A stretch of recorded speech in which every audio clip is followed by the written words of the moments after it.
After the group came out from the banquet at 7 p.m., Sylvia was the first to leave in her car. April's heart went out to Sylvia as she watched her leave. I suddenly think that I'm pretty blessed when I see how Sylvia is, she said. Yeah, that's right. So shouldn't you be treating me a little better? Erin touched her soft, silky hair. When have I ever not treated you well? April could not help but roll her eyes. Like how you would occasionally give me a massage? You were exceptionally good at it when you were looking after me back then.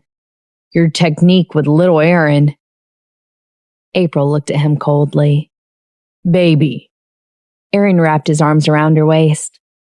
Think about the other people and compare your life to theirs. Am I wrong to say that? April was silent. He was right, except for Winnie. She had not kept in touch with anyone else from their university. But she did have the most blissful life. I finally understand why Sylvia didn't manage to catch the bouquet on our wedding day. Perhaps she does have to marry late, and Winnie may even marry before she does. I hope Jack comes back earlier. And if not, I don't know how long Sylvia will take to get over him. He'll be back. Erin stroked her head. Winnie caught the bouquet, and she may be getting married soon. How do you know that? April looked at him suspiciously. Are you even close to her? Erin didn't know what to say for a moment. He cleared his throat and said, It was just a guess. Speaking of Winnie, we'll be meeting again for the summer exams. April rubbed her temples and continued. We're going to have exams again, and I haven't finished reading my books. I have to go back and read my book now. Although she had graduated and she was back in school very infrequently now, she was still studying for her master's degree. Winnie was studying as well, and the two of them would only stop when they obtained their doctorate degrees. Erin was stunned. What's so difficult about the upcoming exams when you have a photographic memory? You don't understand. Ever since I had a baby, I have to read some material twice before I can remember them. April was complaining. Erin was speechless. It was the first time he felt that his woman was slightly annoying. I wonder how Winnie's doing. She has to prepare for a tour and the exams all at the same time. April decided to give her a call on the way home. When the call connected, April could hear music playing in the background.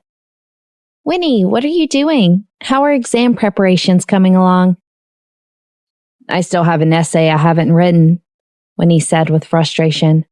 Summer tour in Rosewood City is starting soon, and I'm just exhausted. Poor you. April could imagine how difficult it was to write a thesis. Remember to rest well and take breaks. Don't tire yourself out. It'll be better once I finish my thesis.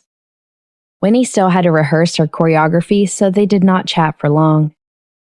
In the dance studio, she only finished at 8 p.m.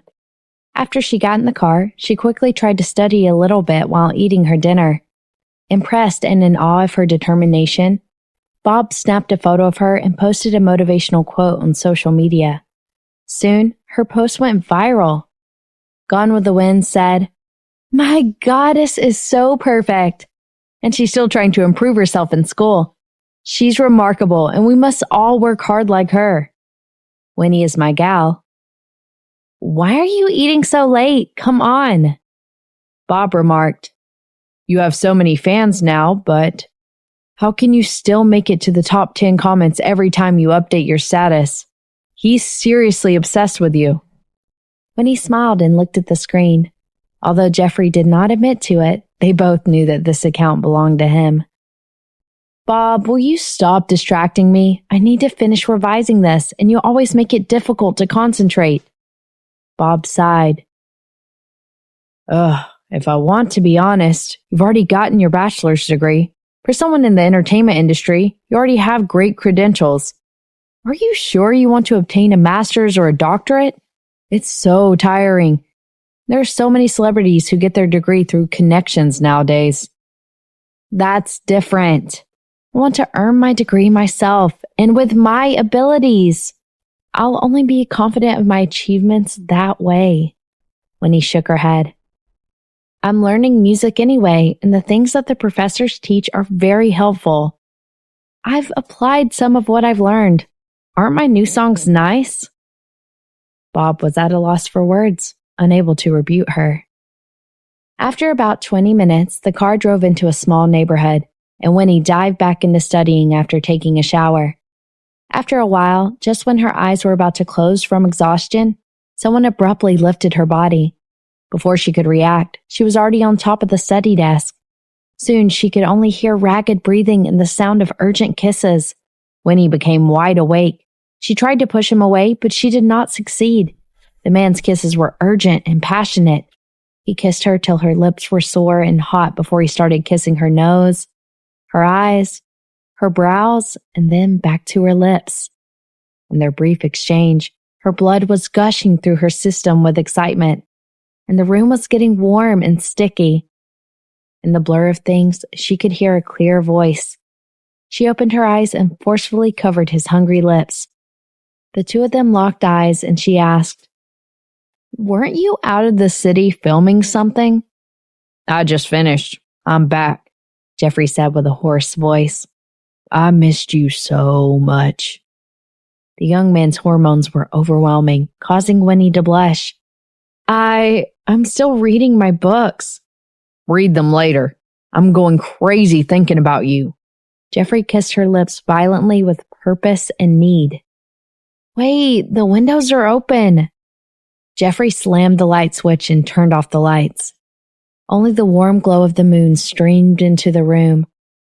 The two of them could only make out the rough silhouettes of each other and the bright reflections of their eyes. When he thought that Jeffrey's eyes were hungry like a wolf the whole time, a wolf that had been starved for a long time, and she was his prey. When they were done, Winnie was exhausted and covered in sweat. Jeffrey helped her get dressed and turned on the lights again. When he saw her flushed cheeks and dewy skin, he desperately wanted to take her again into the bedroom. However, he knew that she was exhausted from all her practice and she was having her exam soon. "Did you miss me?"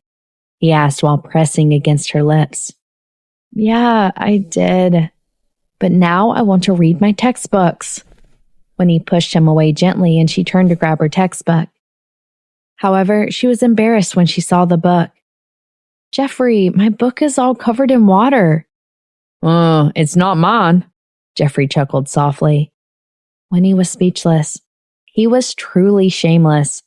She hit him on the chest and chided, "I still have to use this book. How am I supposed to read it now?" "It's fine. I'll just blow dry it with a hairdryer or something." Jeffrey grinned and stood up. Winnie wanted to hit him again. "That's not the issue here, all right? It's just so embarrassing." She dirtied the book doing it, and she would be too embarrassed to use the book in the future. It was like holding on to a piece of hot coal. "It's all your fault. Why do we have to do it here?" "I couldn't press the brakes." Jeffrey grunted softly, took the book from her hands, and walked away. Winnie watched him disappear through the door, and she suddenly realized that she should be the one drying the book. It was utterly embarrassing. After about 10 minutes, Jeffrey was back with the book. When he placed it in her hands, it was still warm from the air from the hairdryer. He teased her cheekily. "It was quite damp. I had to blow dry it for a long time." Winnie didn't know what to say. Jeffrey rubbed her pink cheeks and said, "All right, I'll leave you to study. I'll go make supper for you, my poor Winnie baby." Winnie was at a loss for what to say after that cheesy line. "You just returned from another city. Aren't you tired? You don't have to make supper for me." "I'm tired, but I'm hungry too." "You don't think all that plowing just now took up a lot of energy from me?" Jeffrey grinned naughtily. Winnie hit him with the book. "You're willing to be a cow, but I didn't say that I was okay with being the soil." Jeffrey laughed and walked out of the room. Winnie pondered about it before deciding to continue working on her thesis. After that exchange, she was wide awake again and hard-pressed for time. She must not waste her chance. At nearly midnight, Jeffrey carried 2 plates of bolognese pasta into the room. Winnie's eyes lit up. The food looked delicious. Although she just had dinner not long ago, She already had room for more food in her stomach. She had a long day after all. We'll make do with what we have. We only have pasta. Jeffrey was a little disgruntled when he said that. You have too little stuff in your fridge, so there wasn't much to work with. Winnie blinked for a moment. I don't usually have supper. What ingredients am I supposed to have? Lobster or something? It's the lobster season now, Jeffrey said nonchalantly. Or chicken wings, cheese, bacon, pizza, salmon, fresh prawns. Winnie fell silent. That was a lot of requests. This is my lowest standard, Jeffrey grunted. If you're willing to move over to my place, you can get a delicious table of supper every day. Thank you, but I think this pasta is great, Winnie said while slurping her noodles. Jeffrey remarked, It'll be great if there's a fruit pizza. You can call delivery. He shook his head. It's not as good as the one I make. Winnie didn't know what to say. When they were done, Jeffrey asked her to go to bed, but Winnie refused. She was still planning to work on her thesis paper for another hour. Jeffrey thought about it for a while before sitting next to her with a book. Winnie looked over at him, which made Jeffrey turn to her. I have exams as well, and the tested subjects are much more than yours. However, Winnie suddenly recalled that his family was full of academic whizzes, so she was not worried about him at all. She was different, and she had to work hard to compensate for what she was lacking genetically. The two of them worked hard until about 2 a.m. At 8 a.m., the alarm rang and Winnie struggled to wake up and get dressed. She had a lot of things lined up that day. Jeffrey moved in the bed a little before quickly getting up to make breakfast for her. They had toast for breakfast, eggs, and milk too. Jeffrey smiled and said, Winnie, you bought me a bowl of porridge at the beginning, but now I have to make you breakfast for the rest of our lives. I've made a bad deal, haven't I? Winnie felt bad. I'll make you some porridge every day once my tour ends, all right? All right, Jeffrey answered her gently. Winnie, I'm thinking about getting Jenny over to stay here for a bit during the summer holidays since we're both going to be in Rosewood City. I still think it's important for a child to be accompanied by their parents. I've discussed this with your parents and they're fine with it. Winnie was stunned and she could only nod her head. She had thought about that for a while, but she just did not have the time to talk to her parents. It was in late June. The gates of Rosewood City University were completely blocked by fans from all over. Recently, there were a couple of child actors who enrolled in the university. Normally, there would be plenty of reporters around the vicinity. But since the school was having exams, Winnie was coming back for exams as well. There was a big group of entertainment reporters camping outside the school gates early in the morning. When Winnie got out of the car, a group of them swarmed up to her and said, Winnie, you're taking your master's exam today, right? You've been busy preparing for your upcoming tour. How are exam preparations coming along? Are you confident? I'm feeling all right. I think I can scrape a pass. Winnie smiled and waved. I have to head in now. Goodbye. When she entered the school building, a group of juniors came up to her to ask for her signature. April walked over after a long time.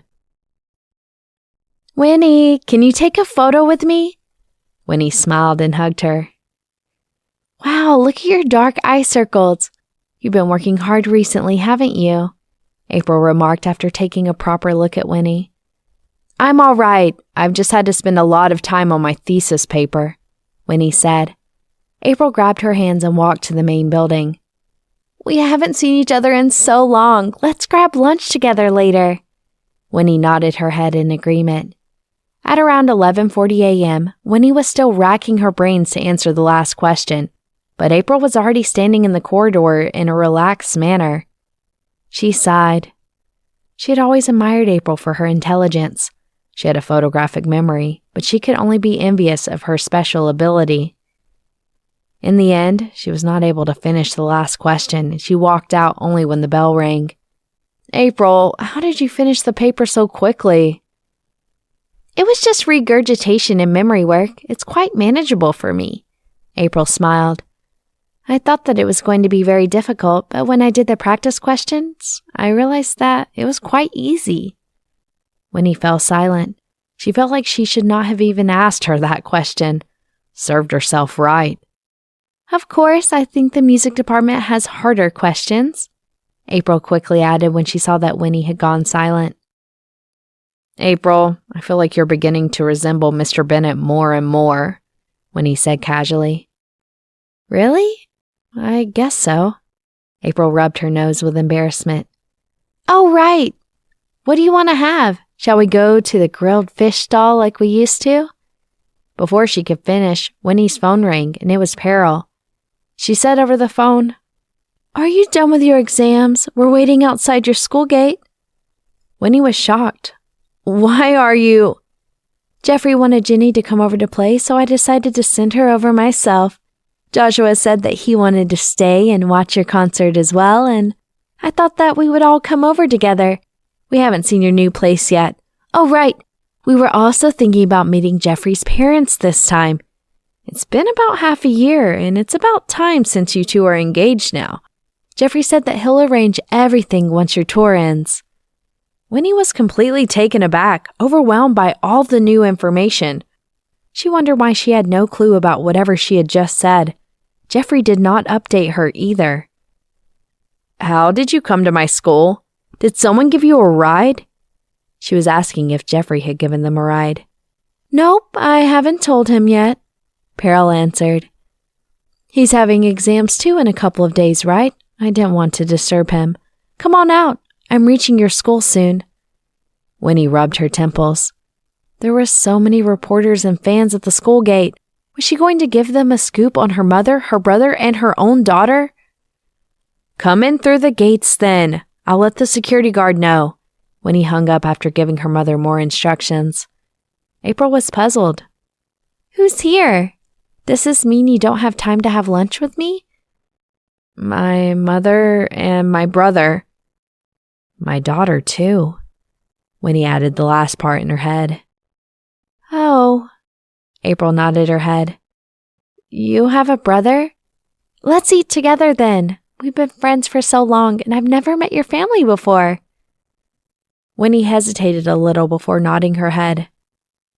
Forget it. They were all going to meet anyway, so she would just see how things go. It was not nice to reject April after she suggested it anyway. The two of them walked to the gate while Pearl was walking over with the two children. She was pushing Ginny in a pram, and Joshua was following beside the pram obediently. Joshua was even holding Ginny's hand with one hand. The whole family was a lovely sight to behold. Everyone was looking their way. Sister! Sister! Joshua shouted as he started running to Winnie from a distance away. Winnie bent over and carried Joshua quickly. She quickly regretted her decision as the boy had put on weight again. Sister, I missed you! Joshua wrapped his arms around her neck, clinging onto her as he said sweetly, Me too, Winnie kissed his cheeks with affection. April was shocked. Winnie, you have such a young brother? Yeah, Winnie nodded her head, already used to this sort of reaction. He's called Joshua. Joshy, this is April. Hello, sister. Joshua was stunned when he saw her face, as he found her extremely familiar looking. Why are you so stunned? April laughed and reached her arms out. I can carry you. Your sister doesn't have a child, so she doesn't have the strength to carry you for too long. Joshua was stunned. So she was a friend who did not know that her sister had a kid. It's okay, sister. I won't trouble you, Joshua said politely. Thank you for being so kind to me and my sister. Winnie, your brother's so polite, and he's a great speaker. April was struck by Joshua's eloquence. She wished that little apple would be as intelligent as this boy in the future. Just as she was thinking about that, Pearl approached them. She saw the baby girl in the pink dress, and she looked like she was less than a year old. She had a pretty face, sharp features, and big, watery eyes. She was wearing an adorable pink sun hat. She looked exactly like a Barbie doll. April was shocked, and she widened her eyes when she saw the baby in the pram. She whispered to Winnie gently, Winnie, your parents are amazing. They have you, and they still have the energy to have a little boy and a little girl. That's amazing. How did they do it? Winnie was speechless. Joshua blinked a little and looked at the sky. Winnie, this is your classmate?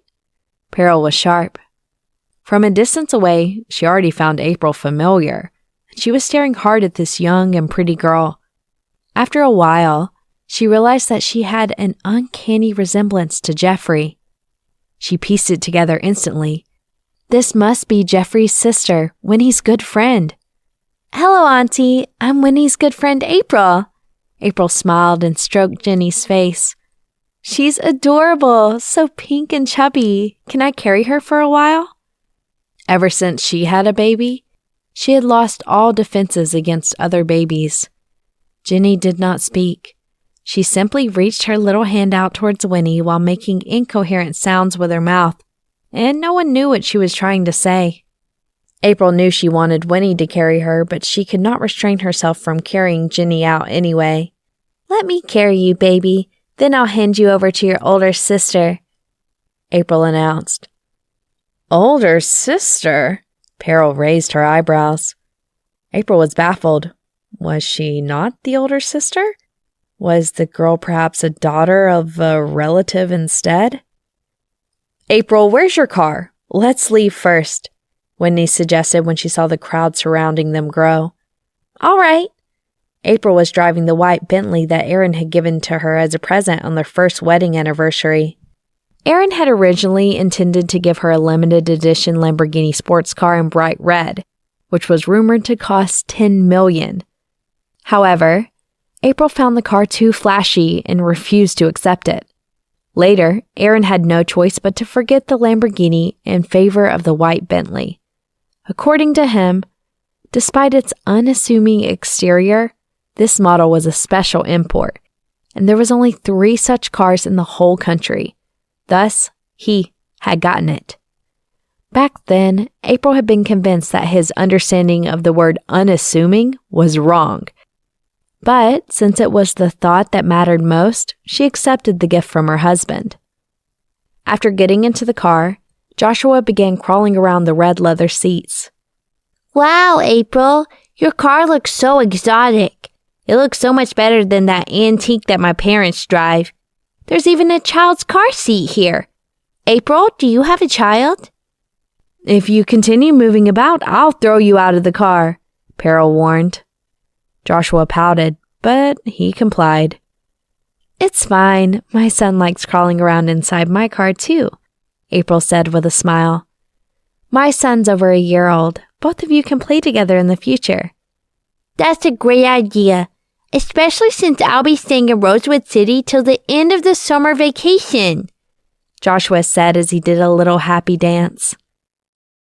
Who agreed to that? Peril retorted. I decided it on my own. Joshua pulled his neck between his shoulders as he replied guiltily. Peril was speechless. April laughed till her tummy ached, and she said to Winnie, Your little brother's really interesting. Why aren't you introducing them? She was now a little uncertain about how to address the cute little princess. After all, she still had no idea whether or not the girl was Winnie's little sister. Winnie carried Jenny over, and after hesitating for a few moments, she forced a smile onto her face and said, She's my daughter. April was speechless. What? What? What?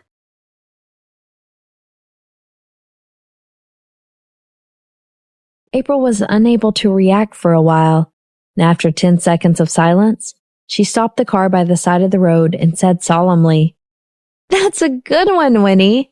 But don't think for a moment that I'm unaware that you don't have a boyfriend. She's really my daughter, Winnie said seriously. Can't you tell that we resemble each other a little bit? April scrutinized her closely before shaking her head. Not at all, she replied. It was Winnie's turn to be speechless. Even though they were not spitting images of each other, it was ridiculous to say that they did not resemble each other, not even a little. She's really my daughter. She's called Jenny, Winnie repeated. I lied to you when I told you that I went to the United States to study. I actually went home to have my baby. April took several deep breaths and said, "And you call yourself my friend? Winnie, how could you not tell me something so important? Whose child is it? Does she belong to that bastard Ben?" "No." "Winnie, stop covering up for that bastard," April said agitatedly as she held her hand. "I just knew you couldn't let him go." Peril smiled. That was exactly what everyone had thought in the past. However, she had no intention of saying anything at that moment. She had guessed that this person was Jeffrey's older sister and wanted to take the opportunity to find out a little more about what their family was like. How a couple raised their children into adults was a good gauge to predict how easy it would be to get along with them. She had only one daughter. No matter how outstanding Jeffrey was, if his parents were not easy to get along with, she would never allow her daughter to marry into their family and suffer. Winnie sighed helplessly. Just revealing the fact that she had a child was enough to shock her. She now said that the father was her younger brother.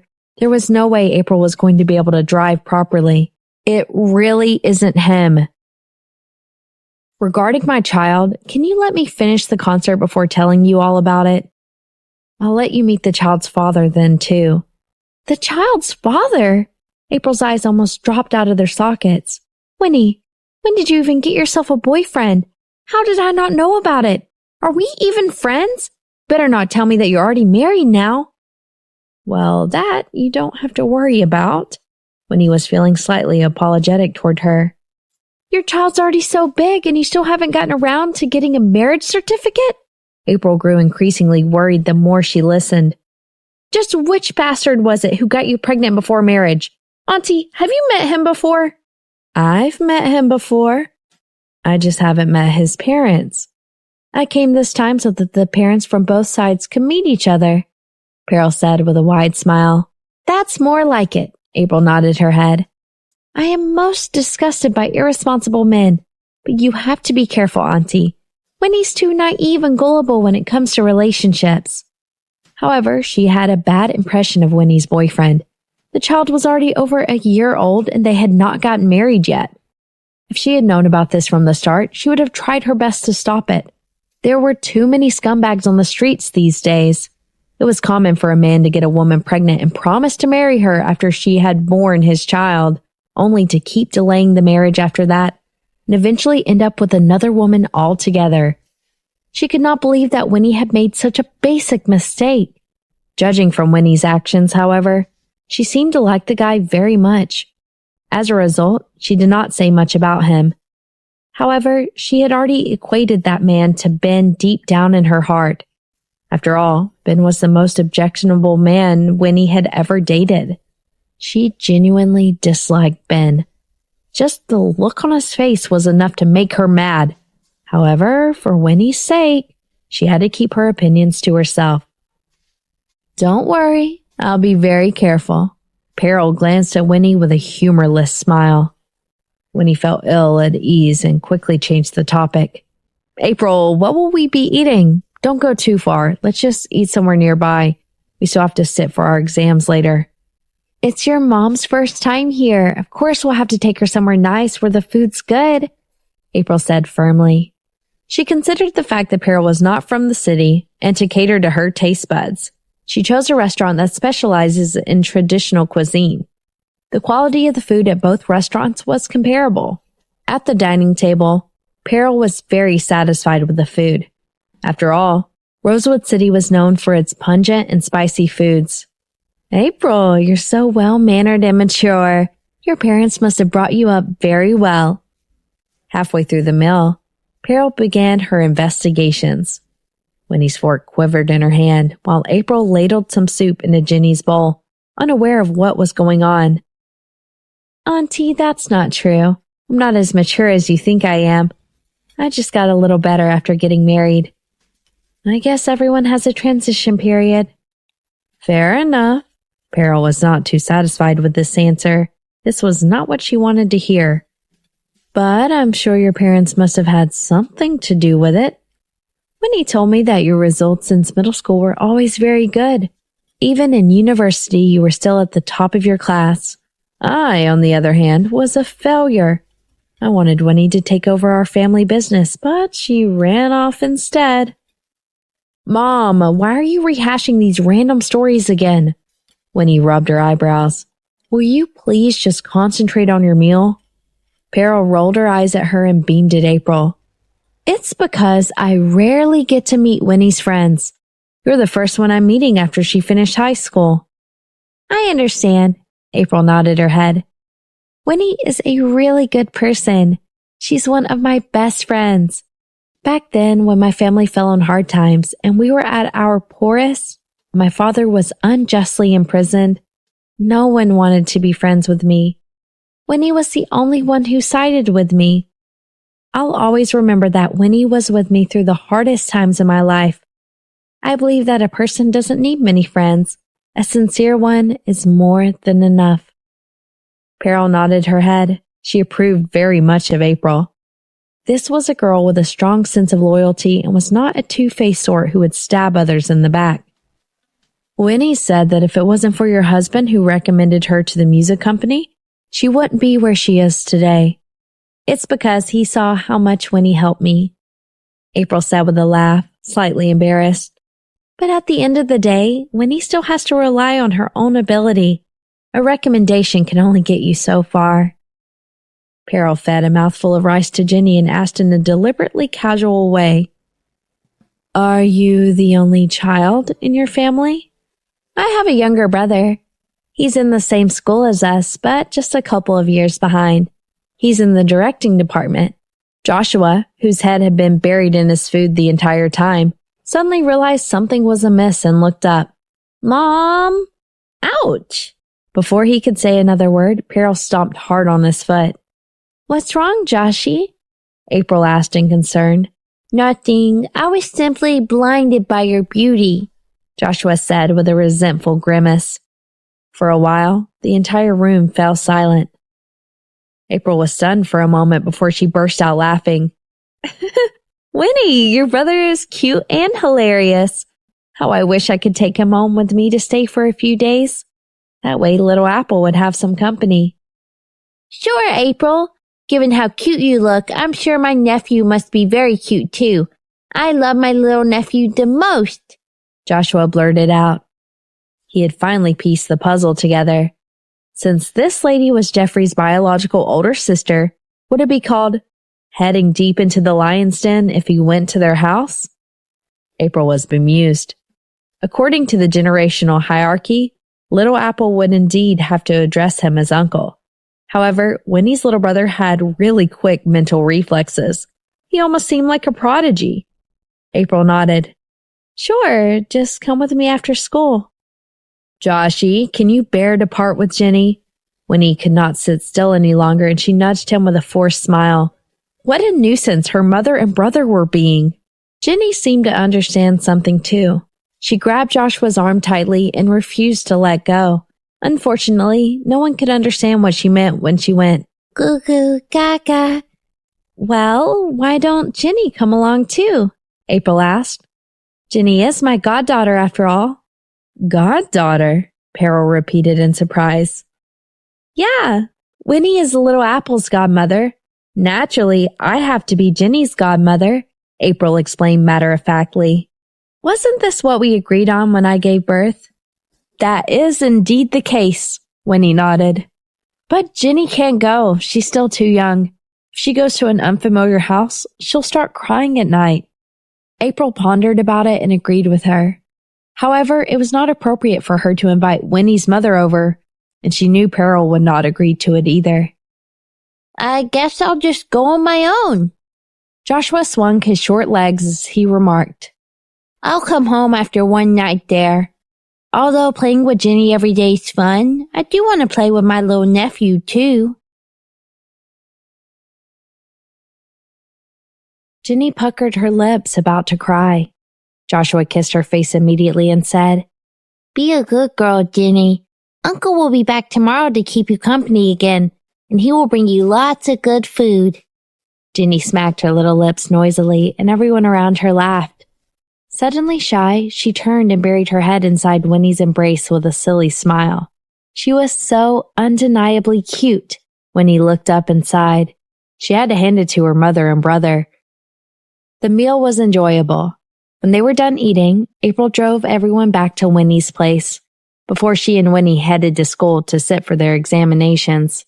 When the examination ended at 5:30 p.m., April sent Winnie back again and picked Joshua up to go home with her. On the road, she decided to broach the topic from the side and asked, "Joshy, have you seen your sister's boyfriend before? What's he like?" "He's a pretty good cook." Joshua tilted his head and looked at April.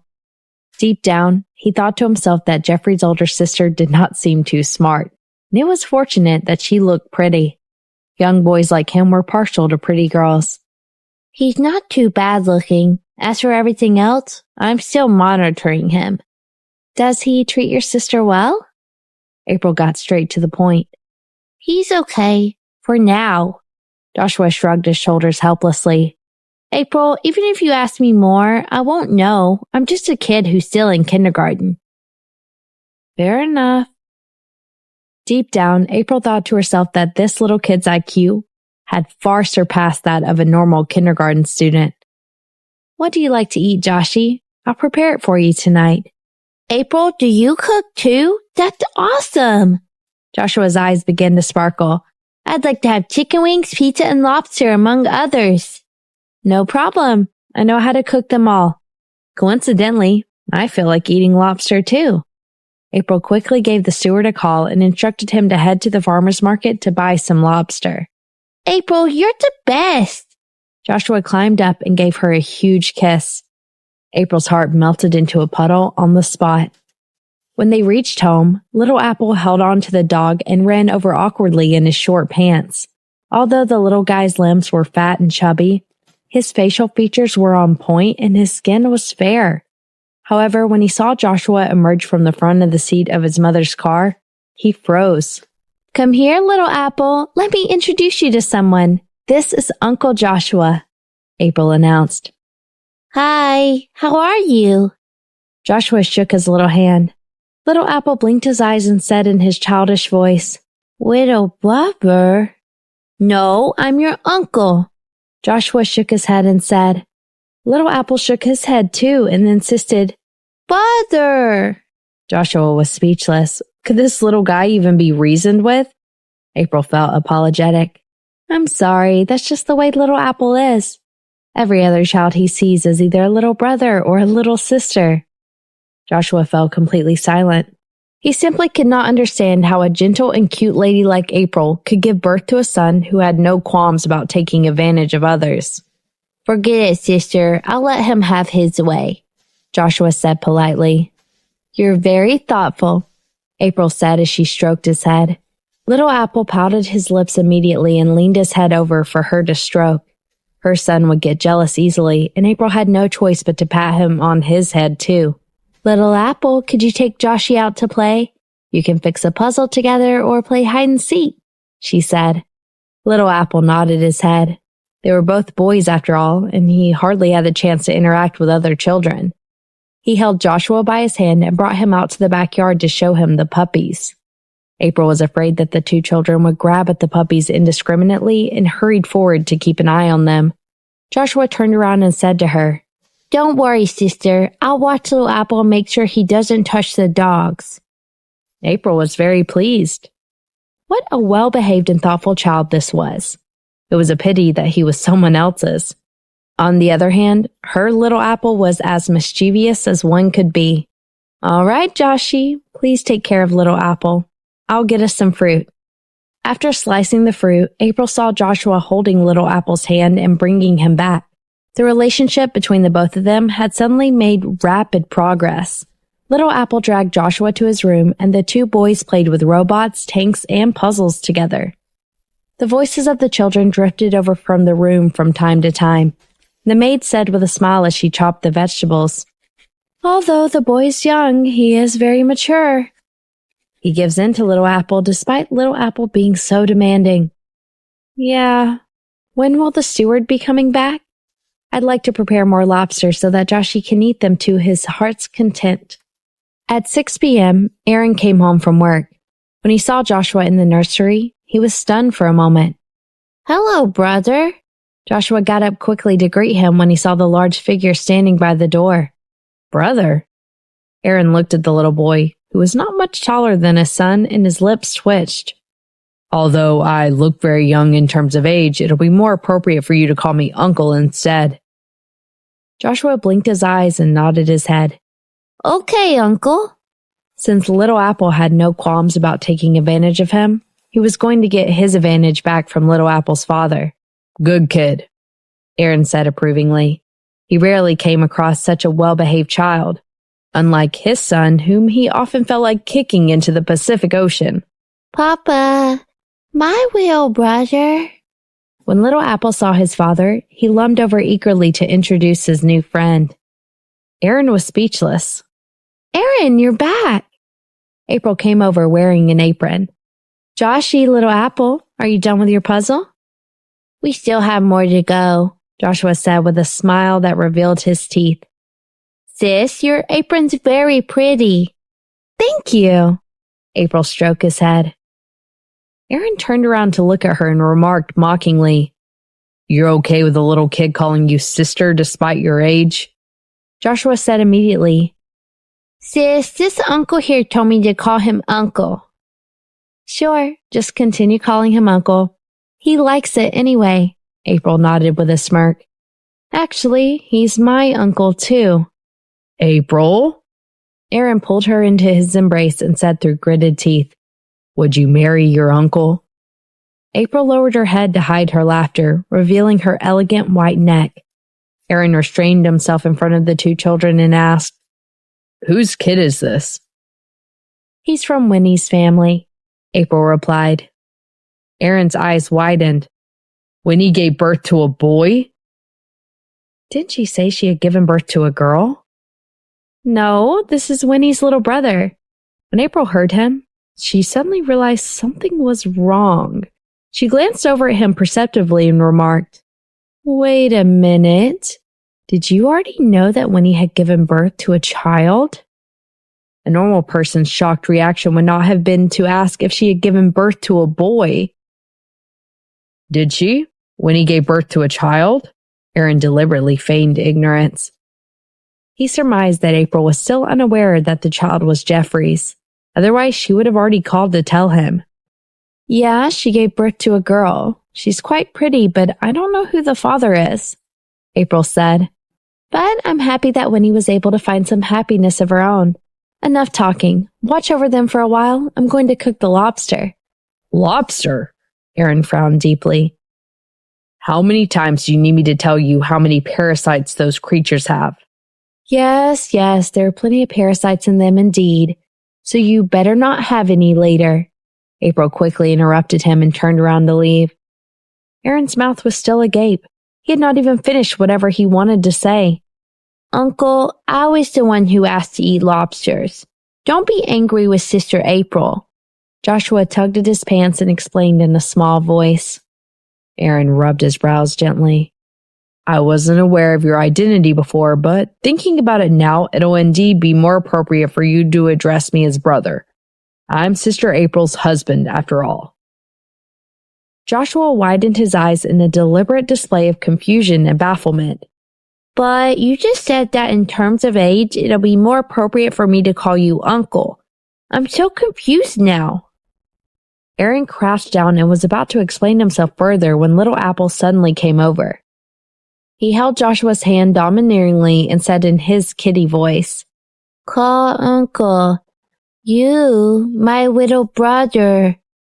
Although he was still young, he understood that if his father was Joshua's older brother, Joshua would be ahead of him in terms of generational hierarchy, and he would not be able to be his little brother any longer. Little Apple enjoyed playing the role of an older brother. Aaron's eyes drifted over to his son, and he had the sudden urge to fling him out of the window. Dinner commenced when it was close to 7 p.m., and the spread was especially sumptuous. There were braised chicken wings, baked spare ribs, and a huge pot of lobsters. Joshua's eyes lit up when he saw the dishes, and he asked, April, did you cook all of these? Yep, eat up, April replied as she removed the shell of a huge lobster for him. Joshua could not stop complimenting the food. Although April's culinary skills were not as good as Jeffrey's, it was still much better than his parents. She was indeed Jeffrey's older sister. They were both so gifted with food. Mama, I want. Little Apple pushed his tiny bowl over urgently. April washed the gravy from the lobster before feeding it to him, but it was still too spicy. Little Apple began to cry, but between his tears, he kept insisting that the lobster was tasty and that he still wanted more. Just looking at him from the side was enough to make Aaron feel embarrassed to admit that that was his son. Aaron shook his head in exasperation. He could not understand why everyone found these creatures tasty, but they did indeed look appetizing. He began to salivate and wanted a taste of them too. However, just as he reached out, April stopped him. With a distressed gaze, she said to him in a concerned tone, "Don't eat this, hubby. They aren't clean. They're so dirty and filled with parasites, especially this one. They have an exceptionally high mercury content, and it's not good for the body." As she rambled on, she peeled one for herself and popped it into her mouth. Aaron did not utter another word. How were they supposed to have a happy marriage when she behaved this way? "That's fine. As your husband, I'm supposed to go through thick and thin with you." He reached out persistently, only to have April stop him again stubbornly. "Hubby, even if my life depends on it, I'll never allow your precious body to come in contact with these lobsters. They'll contaminate you." "I'm not afraid of getting contaminated," Aaron said through gritted teeth. Little Apple looked at his father and then back at the lobster in his bowl. There was not much left. He quickly placed the lobster at the side of the table, beyond his father's reach. Aaron fell silent, suddenly feeling emotionally drained. "Hubby, have some vegetables," April said affectionately. Served him right for always being so straight-laced. Aaron decided to ignore them right then and lowered his head to finish his food silently. He was beginning to feel superfluous in his own home. At approximately 8 p.m., Kenneth came to visit his grandson. Melissa had gone to Europe for a few days. Feeling especially lonely, he could only rely on his daughter and grandchild to console him. When Kenneth saw that Joshua was present too, he decided to join the two children to watch a cartoon. Joshua nibbled on some snacks for a while and suddenly appeared beside Kenneth. "Uncle, do you have any sons?" he asked. "Yeah, I do," Kenneth nodded with a smile. "How old is he?" 22. Kenneth answered amiably. "Why are you asking, little fellow?" "That's coincidental. I have a sister too," Joshua said without a change in beat as he began to swing his little legs. "She's very pretty. Why don't we introduce him to your son?" Seated on the couch beside them, Aaron choked on his tea and he could not help but spit it out. He had to hand it to this little brother-in-law of Jeffrey. His sister was already attached, and he was still looking to play a matchmaker for her. Moreover, he refused to believe that Joshua did not know that Jeffrey was Kenneth's son. This boy was here to stir trouble. Furthermore, while he addressed Aaron as an uncle, he called Kenneth, who was a whole generation older, uncle as well. Aaron was seriously thinking of smacking him. Stunned for a moment, Kenneth then chuckled. "Your sister's Winnie, isn't she? I've seen Winnie a few times. She's a pretty lady." "Yeah," Joshua replied as he continued swinging his legs. "But my sister's a little older." "I've no objection to relationships where the woman's older than the man.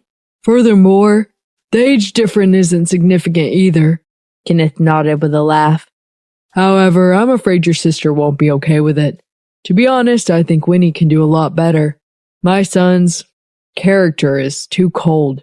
Of course, it's also because he seems to already have a girlfriend, though. I've never met her before." Joshua nodded his little head. Kenneth patted him on his head. "Don't worry. I'm confident that someone as eligible as your sister will certainly meet a good man. If my son didn't have a girlfriend and was one to listen to me, I'd definitely introduce them. Unfortunately, my word doesn't count much at home. My son and wife don't listen to me." He paused for a moment and said bitterly to Aaron, "Aaron, I'm sure you can empathize with me." Aaron did not answer. It was not his fault that his father-in-law was content to live under the thumb of others. Uncle, you're a good father, Joshua consoled him. I too wish that I didn't have to listen to my parents, but they're always insistent on dictating what I do. Kenneth guffawed. They're doing it for your own good. When April was done bathing little Apple and carrying him down, she found the elderly man and little boy chatting happily together. Aaron took a snapshot and sent it to Jeffrey with the message, "Your little brother-in-law is quite something. He has so many tricks up his sleeve." Jeffrey was watching television with his daughter and his future mother-in-law when he saw the message, and his eyes widened so much that they almost flew out of their sockets. Oh my God. Mom, is Joshy here too? Is he having dinner at my home? He showed the picture to Peril hesitantly. Why had no one mentioned this before? Oh yeah, I forgot all about it, Peril exclaimed as she smacked her thigh. I had no idea that April was your sister, given that she has a different family name from you. She treated us to lunch in the afternoon and invited Joshua to her home to play. When Joshua heard that she has a little son, he was very eager to go. Jeffrey did not reply. He had no idea if Peril was feigning ignorance or not, but he was sure that Joshua was precocious enough to know what was going on. Had that little fellow gone to interact with his father to pave the way for his sister? Yeah, April took my dad's family name, while I took my mom's. That's my father, Jeffrey said softly. Oh, that's your dad? He looks very young. Peril was stunned too. She had sent her son out simply to test the waters. She had never expected him to have a personal chat with Jeffrey's father. Well, she had no idea how she was supposed to describe her son. If not for the fact that his looks resembled hers, she would have doubted that he was truly her child. What is Joshy doing with your father? She asked Jeffrey haltingly. Jeffrey was speechless with exasperation. That was supposed to be his question. However, he still gave an explanation. My parents live in the same neighborhood as my sister, and they'll go over almost every day to visit my little nephew. I see, Peril replied with understanding. At 11 p.m., Winnie finally came home. Not long after she had showered while she was in the room, Jeffrey sneaked in holding Jenny, who was fast asleep, and hurriedly burrowed under the covers beside her. Winnie deliberately raised her brows and poked him in the chest. I asked for Jenny to come in, not you. My mom is asleep next door. Jeffrey scoffed. Your mom is such a smart woman. I'm sure she's already guessed it. She's just not calling us out. Besides, we even have a kid together. What's there to be afraid of? Don't worry, I'll still spare a thought for her feelings. I'll sneak back to my room in the morning. Winnie could not change his mind, so she allowed him to have his way. In the meantime, she turned her head to watch Jenny sleeping quietly. Oh, right. Why didn't you tell me that your brother was visiting too? Jeffrey poked her on the cheek. You did it on purpose, didn't you? So that your brother could find out more about my family? Stop imagining things. Joshy just went to play with little Apple. Besides, he wanted to go, and I couldn't stop him. Winnie turned around to glare at him. You, on the other hand, arranged to meet up with our parents without telling me anything. Did you even seek my opinion? Jeffrey glanced at her lazily and replied, You've already dragged it from the new year to the summer vacation. How much longer do you want to delay it? Until the end of the year? By then, Jenny would already be old enough to start moving around on her own. Your parents are getting anxious.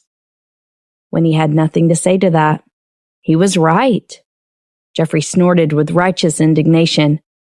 Being with you is seriously anxiety-inducing. But what can I do about it? It's just my luck that even though the woman I found is older than me, she's completely immature. Whoever said women mature earlier than men was bullshitting. Winnie was completely taken aback. How egotistical of him. Why are you glaring at me?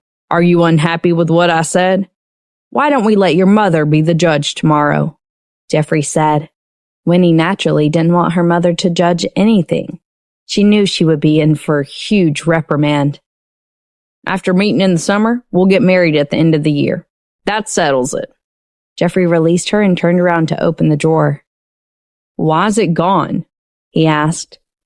Winnie's legs suddenly went limp. "Can't you even take a break for one night? You have an examination tomorrow." "I only need my brain for the examination tomorrow," Jeffrey replied matter-of-factly. Winnie was helpless against him. Eventually, she conceded defeat and walked over to the wardrobe. She pulled out a safe box and punched in the secret code before retrieving the object inside. Jeffrey's eyes suddenly turned mischievous. "I know you like collecting such things, but even so, there's no need to treat it as if it were a treasure." Winnie stayed silent for a moment. She then gritted her teeth in exasperation and replied, "I was worried that my mom would find it if she went through my things during her visit. That was how what?"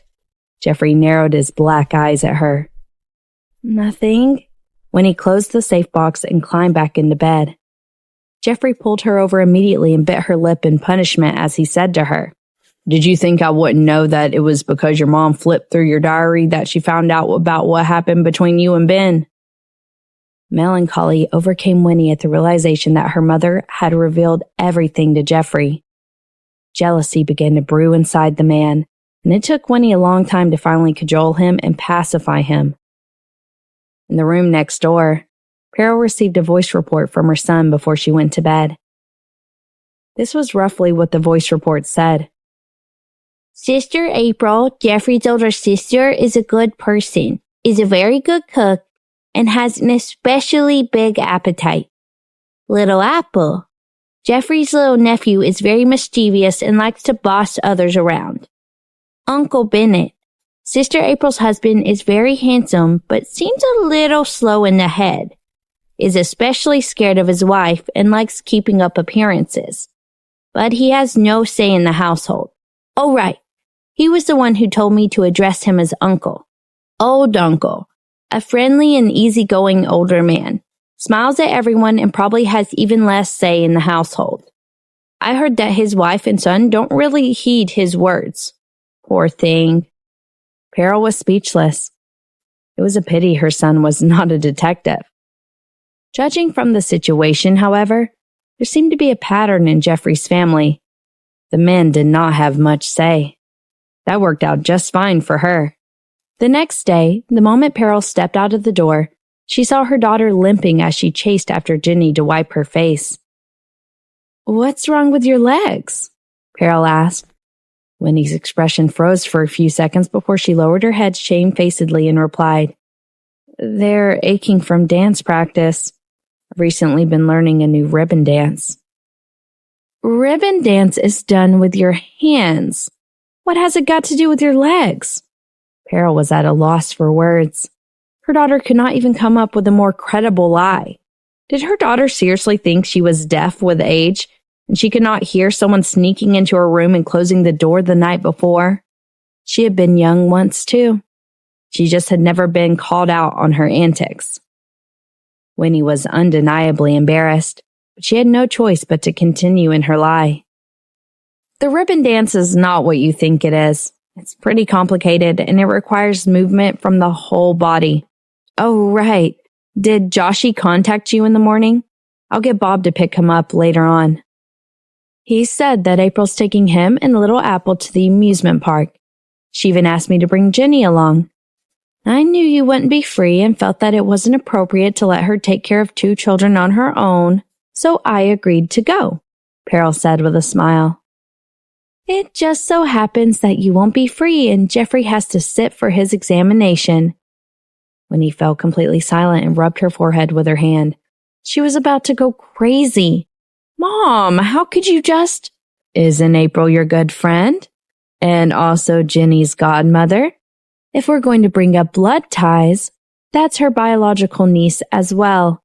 Why are you being so squeamish about it?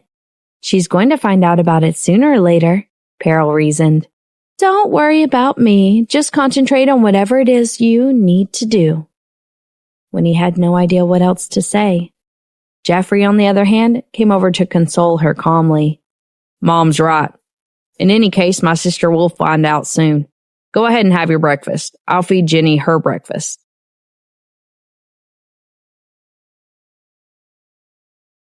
Feeding breakfast to an active and energetic 1-year-old was a very demanding task. Jeffrey patiently fed the whole bowl of noodles to Jenny till not a single drop was left. Peril was very satisfied upon witnessing it. At 10 a.m., Bob dropped Peril and Jenny off at the entrance of the amusement park. April and the 2 children were already there, together with their nanny. Since there were so many children, having an extra adult present was more reassuring for everyone. "Jenny, did you miss me?" Joshua ran over and carried Jenny in his arms. "I brought you something yummy." Jenny laughed sweetly and gave him a loud and affectionate kiss. Little Apple ran over as well. He took a glance at the little pink and plump girl and decided that he liked her very much. He was also very envious of the fact that she was so close to Joshua. He openly reached his chubby hand out, pulled Jenny in for a big hug, and said, "Little sister, older brother, likes." Everyone was stunned when they witnessed this scene. The nanny remarked with a laugh, "Usually when I take him to the park, he refuses to play with the other girls. Today is the first time I'm seeing him hug a girl." Peril was giggling away deep down. They were biologically related after all. However, Joshua began to get jealous. He dragged Jenny over and said domineeringly, "She's my little princess." Little Apple grew upset. With his hands on his waist, he stomped his feet, and his voice was gibberish as he insisted, "Mine, my little princess." "Enough! Stop fighting. This is your little sister." April hugged her son and said, "Jenny is Mommy's goddaughter." Little Apple blinked his eyes for a moment and stared intently at Jenny for a while. Still unconvinced, he said, "She's not a god. She's a human." April burst out laughing when she heard that. "What that means is that Mommy recognizes her as a daughter, the same way you are Godmother Winnie's godson. Do you understand it now?" Little Apple seemed to comprehend it a little. The nanny's eyes lingered on the both of them for a moment, and she suddenly exclaimed, "Hey, you don't say that. Jenny and Little Apple do resemble each other a little." April was stunned. They did indeed. It was easy to overlook it when they were not standing together. However, now that they were standing side by side, the slight resemblance was noticeable, to the extent no one would have doubted it if someone claimed they were siblings. But since this child did not look like Winnie, that meant he had to look like his father. "Hey, it's time to go in." Peril saw that April was suddenly pensive and quickly changed the topic. "Yeah, let's go." April recovered her senses and pulled the 2 children along as she walked in. The group of them stayed in the amusement park until evening. They only returned home when the sky got dark. When April carried Little Apple out of the bathroom after his bath, he refused to wear his clothes as a protest. "I want little sister." April was caught in a rut. "Little sister has gone home," she explained. "She needed to keep her mommy company too." "No, I want little sister." Little Apple pouted his lips. Regardless of how his mother tried to cajole him, he could not be appeased. When Aaron came home and witnessed this scene, he frowned. "How old are you? Why can't you be a little more mature? You don't want to wear your clothes? Fine. Don't wear any clothes from today onwards. It's summer anyway and you won't fall ill. Just don't come complaining later that you're embarrassed about your fat little body." "Huh. So be it."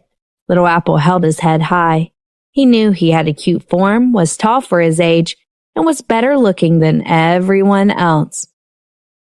"Even without clothes, I'm still good looking."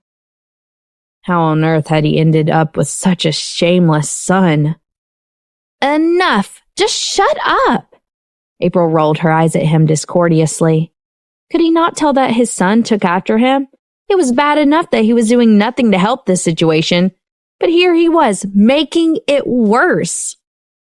She bent forward and said with a pleasant smile, "If you don't put on any clothes, little sister will think you're a hooligan when she sees you. She won't want to play with you anymore." Little Apple panicked when he heard that, and he quickly heeded his mother's words and put on his clothes. He then began to sing happily at home. "I have a little sister, a little sister, a little sister." Aaron's mood darkened. His son had a little sister, but he did not even have a daughter. After pondering for a moment, he turned around and asked April, "You went out with Winnie and her daughter today?" "Yeah, Winnie's mother was taking care of her," April replied breezily. "It was really strange, though.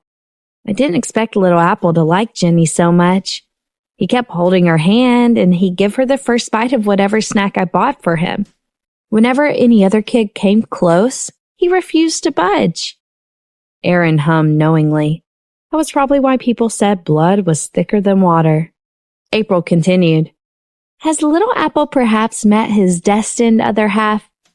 Aaron fell completely silent. "The relationship can be that of childhood sweethearts with absolute trust in each other, although they're still young. I think they're quite well suited. Moreover, Winnie and I are close friends. It'll be great if we could become in-laws in the future." April grew excited just thinking about it. "Furthermore, judging from Jenny's features, I can tell she'll certainly grow up to be very pretty. She's already well-mannered and cute." "No." Aaron rejected the idea immediately. That would be incestuous union. "Why?" "They're still young. Let him choose his partner. I don't approve of parents arranging their children's marriages. What era are we living in?" Aaron objected without any hesitation. "If you want a daughter that much, just have one with me." "Stop trying to get in my pants." April rolled her eyes at him before bending down to help her son into his clothes. Over the next few days, Little Apple kept clamoring to play with his little sister. April had no other choice but to approach Winnie. She spent a long time persuading her before Winnie finally agreed to bring Jenny and Joshua over for a play date. She felt a lot more reassured with Joshua by her side. The first time Aaron laid his eyes on Jenny was when he came home carrying a bag of Kentucky Fried Chicken in his hand. Jenny had run to the door to pick up a ball.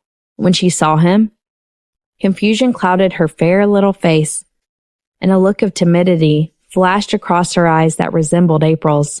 Then, in a nasally and kitty voice, she said, "Uncle." It sounded a little like the word uncle.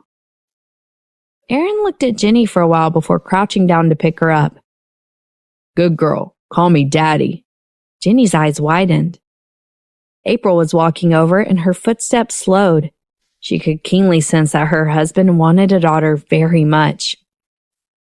"I'm your godmother's husband. That makes me your godfather," Aaron explained gently.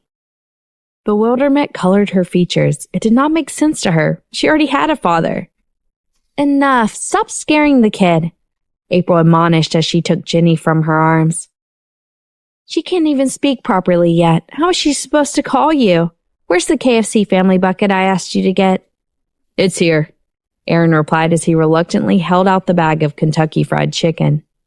The children quickly swarmed around them. Aaron watched as each person took a chicken wing and began to retrieve some pictures from a cell phone. "Eat up. Enjoy your KFC. But you have to understand how the animals you're currently eating grew up. Come, look at this. Each of these chickens has a dozen wings growing out of them, and they reach maturity within a few days due to the number of hormones that are injected into them. Right. There was even news recently that a child found maggots while he was eating the chicken from KFC. Joshua, Little Apple, and Jenny all felt like throwing up upon seeing the pictures. They turned their eyes to the chicken wings in their hands, but no longer had the appetite to take another bite. The corners of April's lips quivered. Unable to endure it, she exclaimed, "Aaron, will you shut up?" Aaron looked at her bitterly and said, "Babe, how can you shout at me like that? You asked me to buy the chicken from KFC and I bought it. I'm just sharing news of current affairs with the children now. And now you're pissed off? What on earth do you want? Do you want to change your husband?" Speechless, April felt as if 1,000 horses were trampling over her heart. She squeezed the spicy chicken wing in her hand, but she did not possess the courage to take another bite. I have no wish to change my husband. I simply want to eat my chicken wing, April declared as she took a determined bite. Aaron turned to the 3 children and said, "Watch out. Maggots may start coming out of your mother's mouth." The 3 children cowered away in fear. April was speechless. Everyone had initially been eager to eat from the family bucket, but after that stunt that Aaron pulled, the bucket remained full and no one dared to touch it. After dinner, Ginny began to miss her mother, grandmother, and father. She sat on the couch forlornly and looked out the window. When Little Apple and Joshua saw that she was upset, they pulled her along with them to play ball indoors. Aaron observed the 3 children. He realized that Joshua and Winnie did resemble each other a little. Little Apple looked very much like April, and Ginny looked like Jeffrey. Jeffrey and April looked similar, and put together, all 3 of them looked somewhat alike. He rested an ankle on his other knee as he glanced at April peeling fruit for the children. He was beginning to worry about her IQ. It had already been some time. Did she not even suspect anything? Deliberately, he said, "Are you certain that Ginny isn't an illegitimate daughter of yours and some other man outside? She looks so much like you." April rolled her eyes at him. "Get lost." Aaron sighed. "Or perhaps she's your brother's illegitimate daughter." "You're crazy," April said humorlessly. "Stop joking like that. It wouldn't be good for Ginny if she hears it." Aaron fell silent. He was not joking at all. He was already giving her such obvious hints. At 8 a.m., Winnie arrived to pick Ginny and Joshua up after work. Ginny ran over and hugged her arms tightly. "April, thank you for taking care of Ginny. These are tickets to my concert. It'll be held in the arena on Saturday. If you and Mr. Bennett are free, please come." Winnie handed the tickets over and left. The moment Winnie left, Kenneth and Melissa came over and just happened to see the nanny van leaving the compound. Little Apple was still crying in the front yard, reluctant to part with his little sister. "Oh dear, who made our little darling cry?" Melissa hurriedly carried Little Apple in her arms. "Don't cry. Grandma bought lots of toys from overseas for Little Apple." "I don't want toys. I want a little sister." Little Apple took a deep breath and continued to cry. April saw that her mother was crying and came over to coax him herself. "Did you see Winnie giving us tickets just now?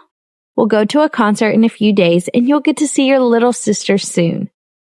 Only then did Little Apple stop crying. A few of them walked on the cobblestone path and made their way back into the house.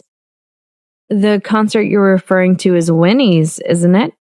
Since when did she have a little sister?" "Oh, that's Winnie's daughter," April corrected. Melissa was stunned and her mind suddenly went blank. Winnie had a daughter? Whose child was she? Was it her son's? Or was her son about to become a stepfather? Because she was so startled, she forgot to watch her step and did not see the pavilion in front of her. By the time she heard the loud warnings from her daughter and Kenneth, it was already too late. She clashed directly with the wooden pavilion and her head started to buzz. "Mom, are you all right? What were you thinking about that you didn't even bother to watch where you were going?" April was shocked and quickly went forward to help her up as Kenneth rubbed her forehead for her. "Oh, my head hurts," Melissa said and pushed Kenneth away, rubbing the bruise on her own. Kenneth replied anxiously, "It'll hurt for sure. How can it not when you whack it against such a large and hard pillar?" "Right. How old's Winnie's daughter?" Melissa looked up and asked. "When was she born? How have I never heard of her before?"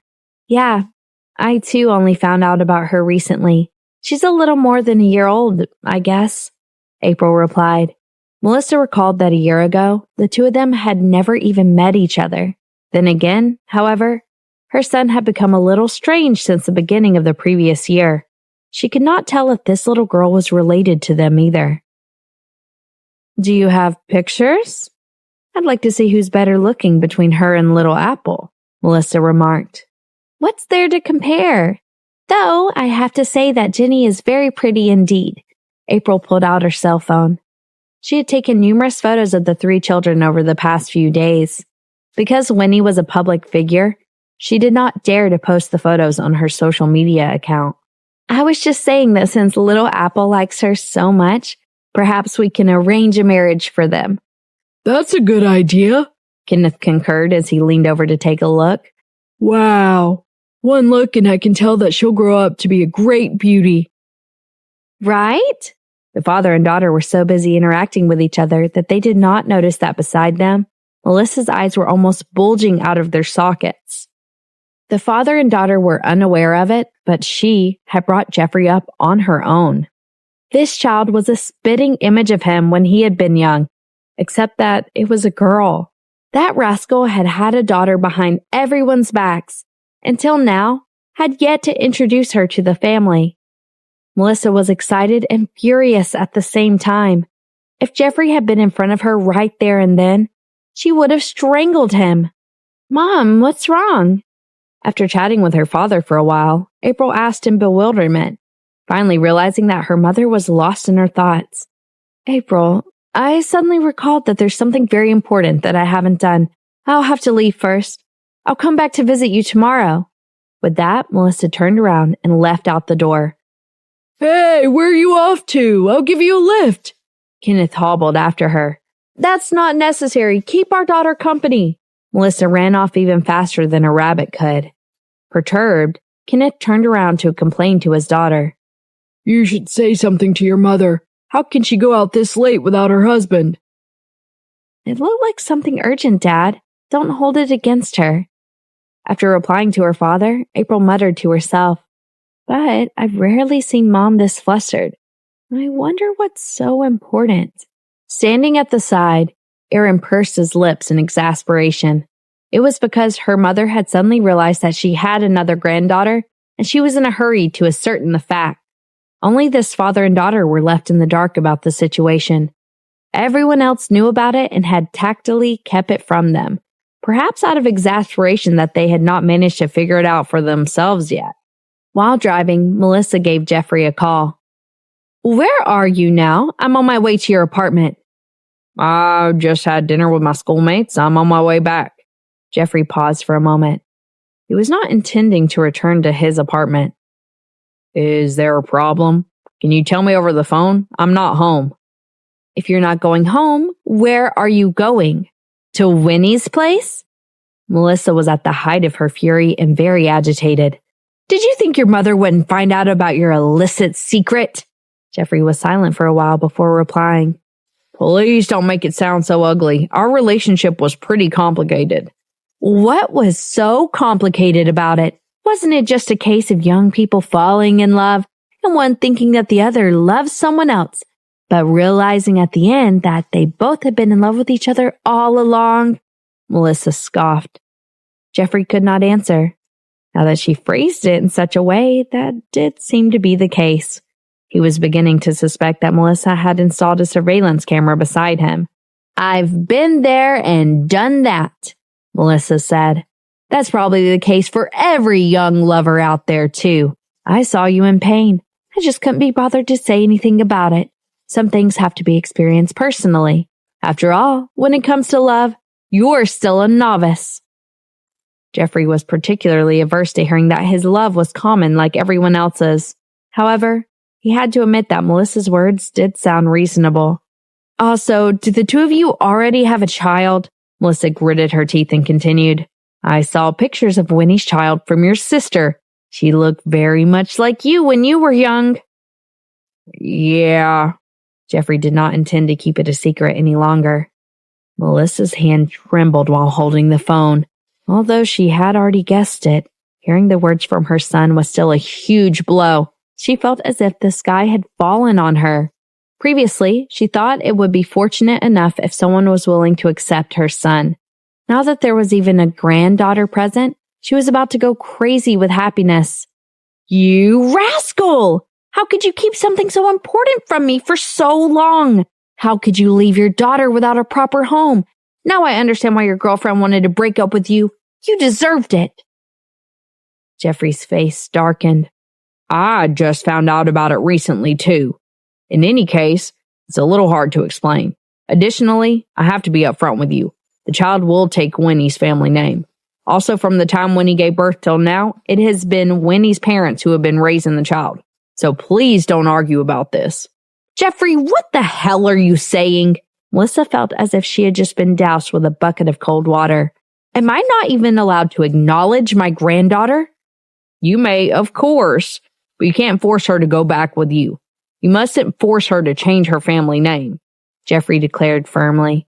Yes, I'm the child's father, but other than being a sperm donor, I've done way too little for the child. Please put yourself in my shoes. If my father suddenly wanted me to change my family name, how would you feel? Melissa was especially able to empathize with the situation. Just what on earth did you do to the mother and daughter? How immature can you be? How did I even give birth to a son like you? Poor Winnie. Did you scam her because she was too naive? Jeffrey rubbed his brows in consternation. How could his mother switch sides so quickly? Where does Winnie live? Take me there now. I want to see her and my granddaughter, Melissa ordered anxiously. Come and pick me up now. Winnie was on her way home when she received Jeffrey's call. She did not have much of a choice. She could understand why Melissa was so eager to see her granddaughter, and after a moment's consideration, she acquiesced. They were going to have to meet each other sooner or later anyway. She gave a call to Peril at home.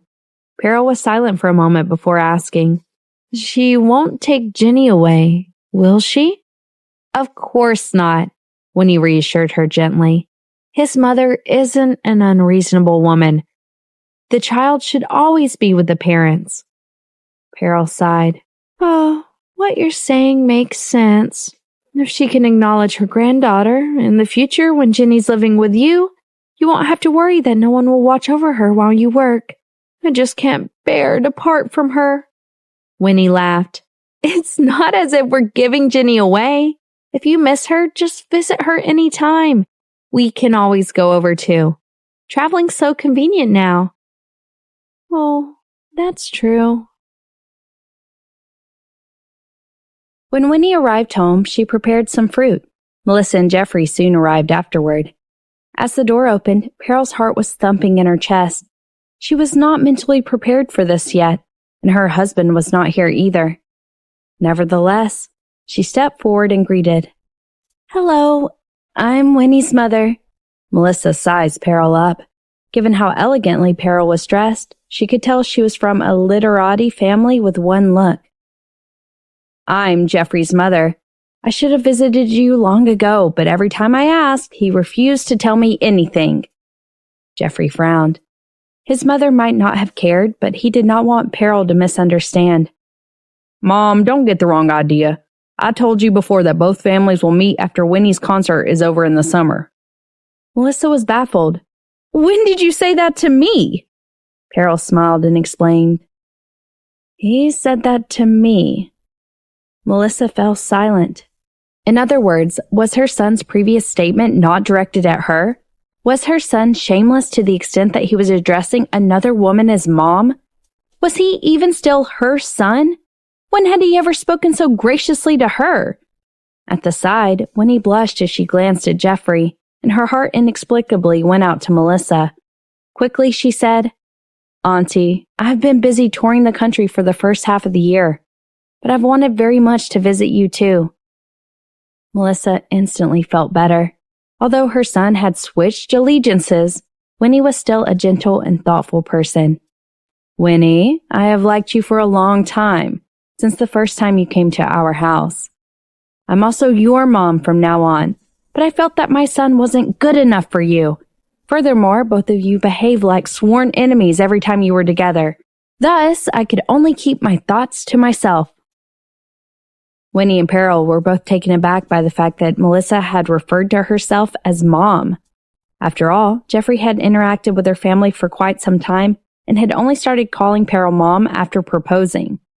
His mother had barely been at their doorstep for a minute, and less than 3 sentences in, she was already acknowledging herself as Winnie's mother. That was pretty presumptuous. They finally understood where Jeffrey's personality came from. When Melissa saw that they were frozen to the spot, she held Winnie's hand and added, "Just call me Mom in the future. Since Jeffrey already calls your mother Mom, there's no need for you to be so formal either. Don't you agree, Peril?" Winnie could not answer. Peril recovered her wits and nodded her head. "Yes, you're right. Why don't you come in? Let's not stand by the door to talk." Soon as Melissa entered the living room, she asked, "Where's Jenny? Why is she nowhere to be seen? I saw the pictures on April's phone. She's an especially pretty child. She really takes after Winnie." Peril blushed from embarrassment. "Jenny resembles Jeffrey more. She was too tired from playing with Little Apple today and fell asleep in the car. She'd be in the room now. Would you like to take a look?" Melissa was so nervous that she could feel her heart beating in her throat. When she saw how angelic Jenny looked while sleeping, she had the sudden urge to wake her up for a kiss and a hug. However, she could not bear to wake her little granddaughter up. Her heart felt moved. She had given up hope that her son would ever get married. Now, here he was with a wife and daughter. What a surprise this was! "Winnie, it's been hard on you." Melissa was especially grateful to Winnie. "I can imagine how much sorrow Jeffrey caused you. Now that the child is already so big, it's about time for both of you to get married. Peril, why don't we hold a quick wedding in the summer? Don't worry about the gifts and the details. We'll make sure that Winnie is treated well." Peril opened her mouth to speak, but was interrupted by Melissa again. "With regards to their marital home, what do you think of a landscape villa by the foot of the famous mountain in the city, in addition to another villa by Interlaken in Switzerland?" Peril did not know what to say. She was not familiar with the city. However, real estate was very expensive here, and a random villa easily cost tens of millions. Moreover, she was referring to a landscape villa and a house in Switzerland. Those were not properties that money alone could buy. "If you don't like any of these, you can just choose whichever house Winnie likes." Melissa mulled over it. Worried that this might breed dissatisfaction, she added, "Of course, we will provide the car as well. However, I don't know what kind of car Winnie likes. Just let her choose as long as the price does not exceed 100 million. Peril was at a loss for words. She had never even seen a car worth 100 million. However, her family was not lacking in money either. The monetary sum being discussed were mere numbers to her. "I think for young people like them, an apartment that fits 3 people is big enough. As for the car, it's fine as long as it's a comfortable ride. There's no need for it to be too big. Anyway, I only have one daughter. And we've been rich since she was young." Peril calmed down and explained gently, "I only have one request. I hope that she can live happily in the future and not be burdened." "Of course not." Melissa shook her head. "I'll treat Winnie like my own daughter. Besides, I've been someone else's daughter-in-law before, and my mother-in-law used to make things difficult for me.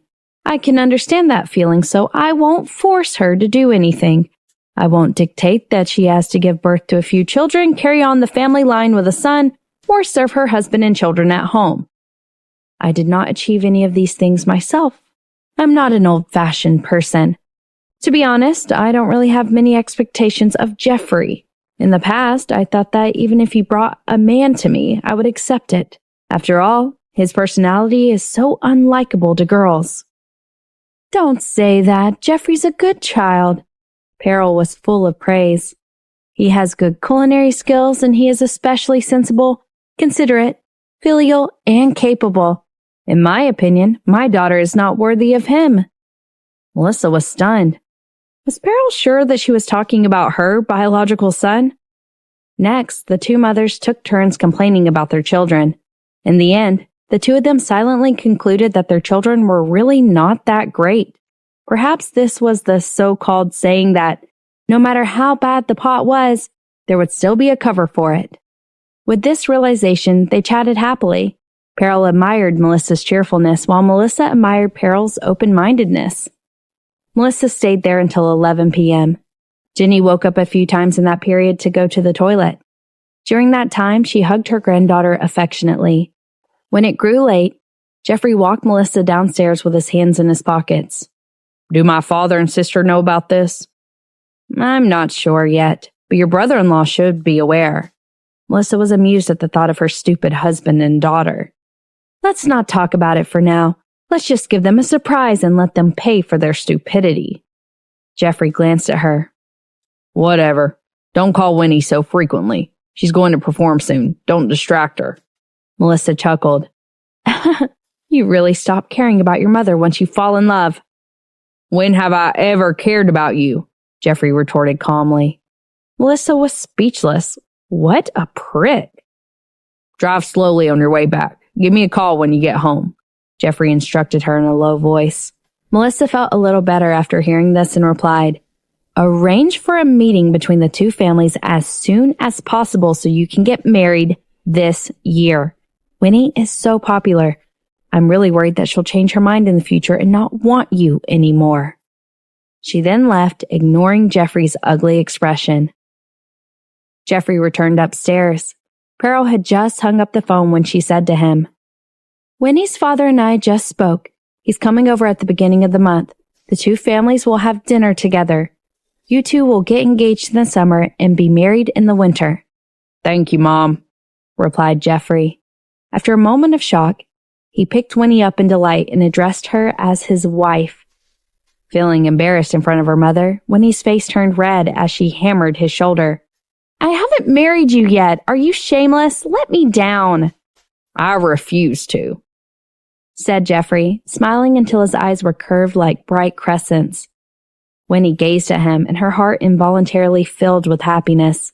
From the moment they reconciled their relationship until now, even though there had been some twists and turns, they very fortunately had the support and understanding of their families. After the summer vacation, students from various schools were released. No matter where they went, they were noisy.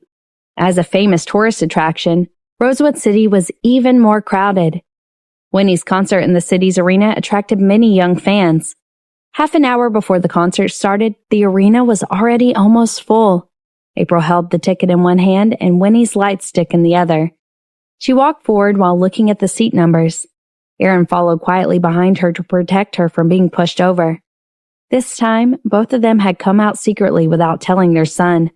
Little Apple had been begging to come to the concert to see his sister, but in such a public place, the media was everywhere when he could not bring her child here, so April did not bring her son either. Aaron, our seats are over there, said April as she turned around and grabbed her hubby's large hand.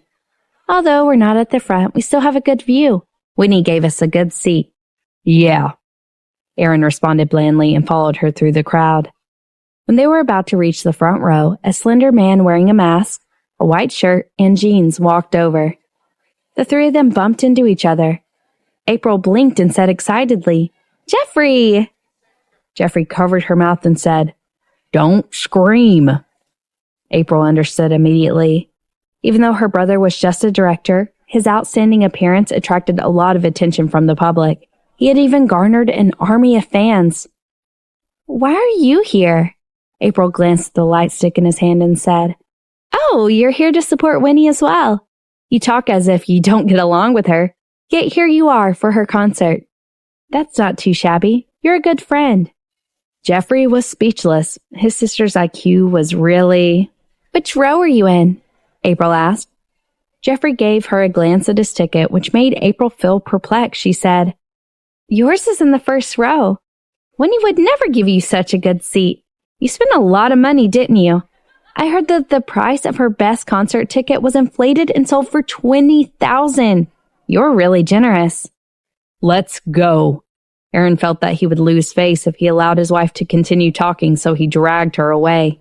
April grumbled, Why are you leaving so quickly? I haven't seen Jeffrey for a long time. I have a lot to talk to him about. There are so many people coming and going here. It's not a good time to talk. Aaron turned back and explained helplessly. After taking her seat, April wanted to see how far Jeffrey was from them. However, he was on the other side of the stage, so she could not see him at all. In the end, she gave up looking for him. I wonder where Pearl and Joshie are sitting, April murmured to herself. Have some popcorn, Aaron reminded her. The concert started at 8 p.m. sharp. Winnie walked onto the stage in a gorgeous swan costume. She was so beautiful that people were dazzled by her beauty. In the next 2 hours, Winnie changed into 7 sets of clothes. During that time, she dazzled people with all kinds of enchanting and charming dance choreographies. April's heart ached as she watched the singer. She could not help but say to Aaron, "Actually, it's quite tough to be a singer. You have to sing and dance for such a long time. If I was in her shoes, I wouldn't be able to handle it." If you only sang without dancing, the ticket prices wouldn't be so high.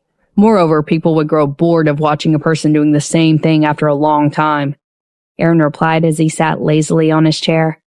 He was not interested in these things anyway, since he thought that his wife was the best singer in the world. It was almost 10:30 p.m. when Winnie finished singing a famous song. The song had obviously exhausted her a lot. Her bangs were slightly damp and she was panting when she adjusted her earpiece on the big screen. What I'm going to sing next isn't my own song. It is Slowly Falling in Love with You. Winnie paused, took a deep breath, and continued with a gentle look in her eyes. It's a confession song, a confession to someone, a confession to the person in my heart. Her words were so sudden that the audience, fans, and media were all caught off guard. Crowd was in an uproar. Was she going to confess her love at her own concert? The atmosphere seemed to have reached a climax all of a sudden. April was also shocked. As Winnie's friend, she had never heard her mention anything like this before. Many people around her were just like her. She even heard Winnie's fans behind her say, "Oh my God! When did Winnie get a boyfriend? I can't accept it." I can't accept it either. Winnie's so beautiful, and she's the perfect candidate to remain alone. I'm going crazy. Winnie's also a woman. It's normal for her to like someone. She's not talking about Ben, is she? Is she going to get back together with him? Damn, that would definitely be the confession of the century. I wonder if social media will crash tonight. Will Ben's fans go crazy? It might not be Ben. Perhaps it's Leonard. Some insider news revealed that she had gotten close to him. It might also be Jeffrey. They fell into the sea together in Venice. Everyone was talking at the same time. April held Aaron's hand nervously and said, "I hope it's not Ben." Aaron turned back to look at her, thinking that his wife might drive herself crazy later. On the stage, Winnie smiled as she watched the people below the stage whisper to each other. She declared, "Yes, I'm going to confess to my boyfriend. The truth is, I already have a boyfriend. Ever since I became famous, many people online have been talking about who I'm compatible with. I think this is not good for my boyfriend, so I prefer to make my relationship status public. Since everyone will find out sooner or later, I might as well tell you guys about it right now. He's here with us tonight." Below the stage, April bit her lips and widened her eyes. "What? Ben is here? Where is he?" Aaron really did not understand why she was so fixated on Ben. Winnie was indifferent about how sensational her words were to the people below the stage. Even her own manager was about to go crazy. She continued, "I want to tell him that I really hated him in the past. I don't know why I eventually fell in love with him. Maybe this is what love is all about. I hope he can come up to the stage later. Of course, I don't need him to sing with me because his singing is terrible." After she finished saying those words, the music started, constantly writing about the delightful evenings spent together, the bikes they rode and the conversations they had together, the girl's white dress that the boy loves to see her wear. So many scenes, so many romances, so many heartaches. The entire arena was silent with tacit understanding. Only Winnie's calm and gentle voice could be heard in the arena. Suddenly, a tall man in a white shirt, jeans, and black cloth shoes walked up from the right side of the stage. As he walked up, he took off his mask. The light and chilly stage lights instantly lit up his jet black eyebrows, bright eyes, high nose bridge, and sexy lips. This was a handsome face as if it only existed in a movie. His face soon appeared on the big screen around him, zoomed in clearly. This face had appeared in public before, but his eyes were as cold as snow. At this moment, there was a surprised but gentle smile on his lips and eyebrows. It was like the first melting of ice and snow. The audience was shocked and screamed in surprise. Even Winnie's voice was drowned out. No one knew who was the first one to call out, "Jeffrey! Jeffrey! Jeffrey!" The relentless chanting flooded the entire place like a tide. April, who was off the stage, was petrified completely. She held her head. Oh my God, oh my God! She wondered if she was just dazzled or hallucinating. Why did she see her brother walking toward the stage? And why did she see Winnie holding his hand? There was even a close-up on the big screen. The two of them looked at each other affectionately and smiled, but Winnie's face was blushing and looking very shy. Jeffrey, on the other hand, had a big smile on his face. "Hubby?"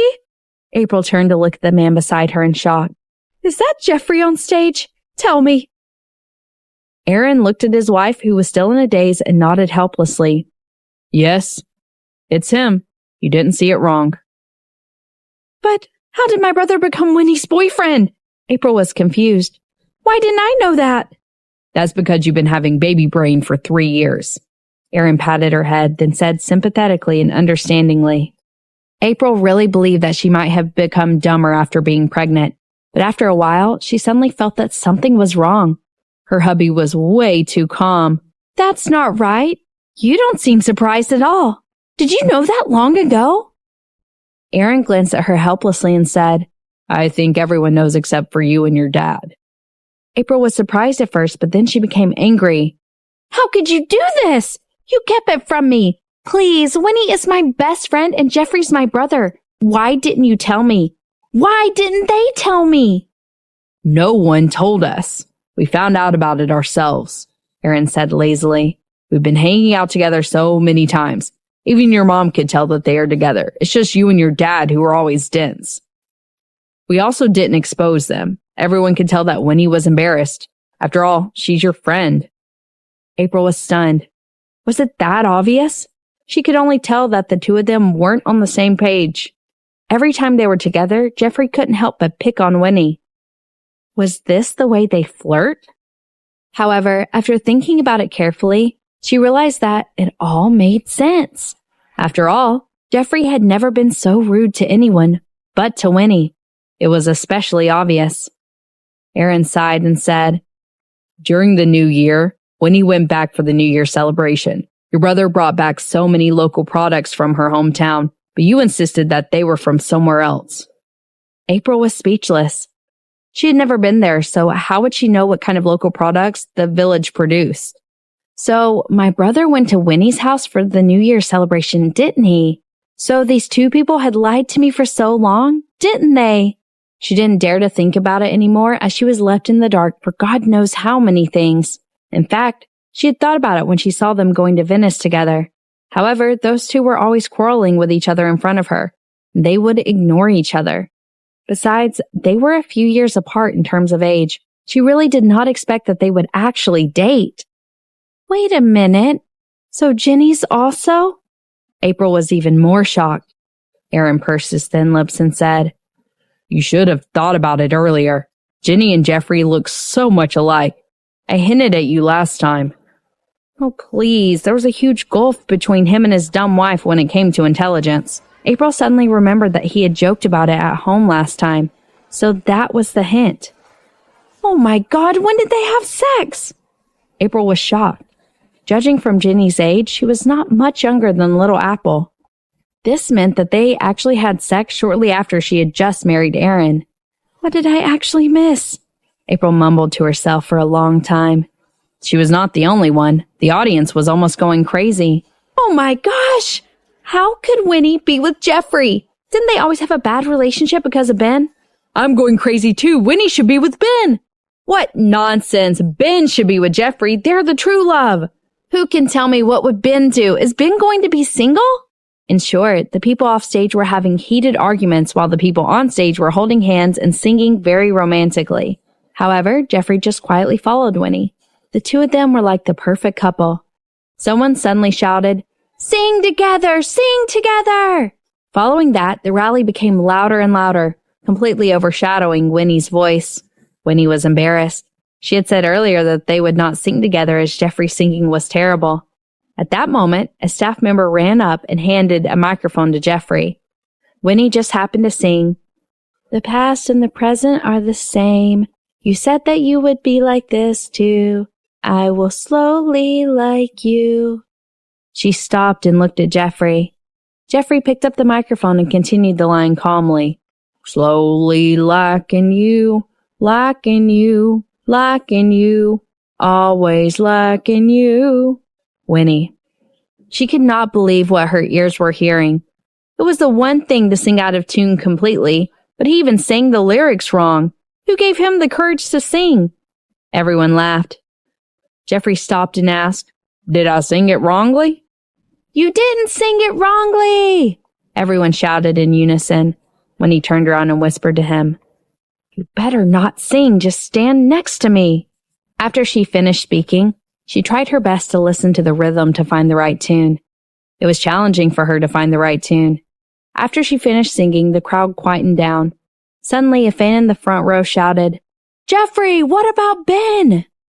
Jeffrey's face turned dark instantly. He picked up the microphone and retorted, Stop joking around. He's my girlfriend's ex-boyfriend. My relationship with Ben has never been that good. Winnie was speechless and thought he was overly straightforward. Jeffrey thought about it and indeed felt that it was not good, so he added, Of course, I'm not jealous. This time, the laughter from below grew even louder. Someone said loudly, That's right, you're not jealous. You've become jealousy itself.